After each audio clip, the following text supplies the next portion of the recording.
Did you know that a large percentage of students quit before they even become a pilot? Today we're covering 11 reasons why student pilots quit and how to avoid them. All this coming up.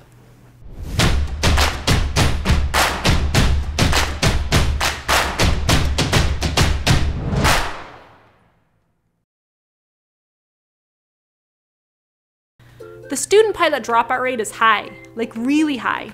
We can't find any official numbers, but it's estimated that somewhere between 75 and 80% of students quit before they even get their certificate. That's crazy!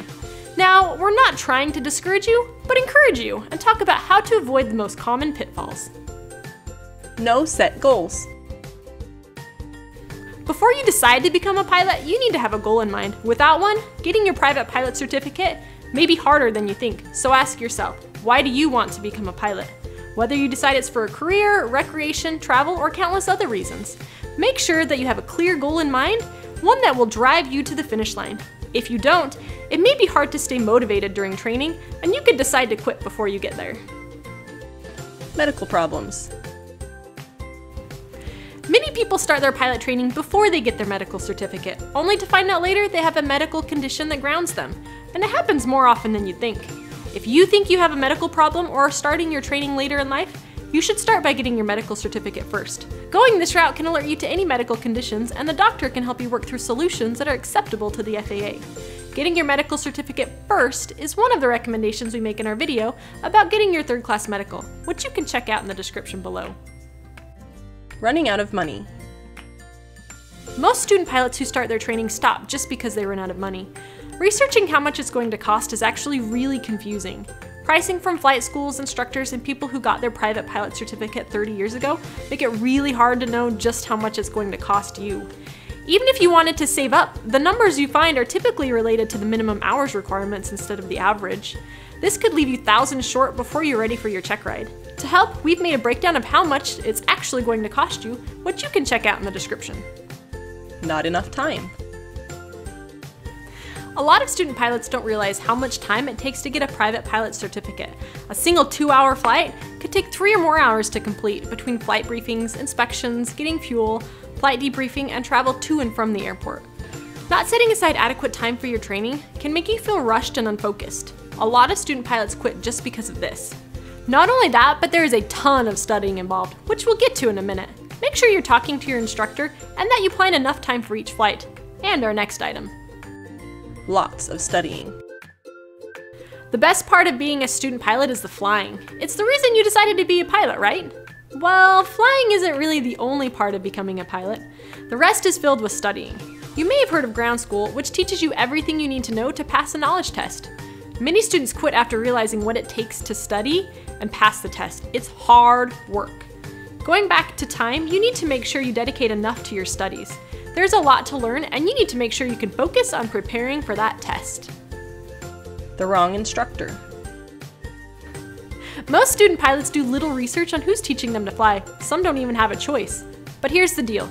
You're going to be spending a lot of time with your instructor, so having one that you're incompatible with can make you want to quit. Don't be afraid to look around for someone that's going to make you feel comfortable, has a good teaching style, and has the same goals as you. Some instructors are in it for time building so they can move on to bigger and better things. Others really truly want to see you succeed. Lack of structure. This one kind of goes back to the instructor or flight school, but a lack of structure can make student pilots feel like they're not progressing, so they get frustrated and they quit. Making sure you have a structured plan for your flight training makes things go faster and more smoothly. It's something you should talk to your instructor about from the very beginning. Most should have a plan they follow, just ask for it so you're both on the same page. Flying solo.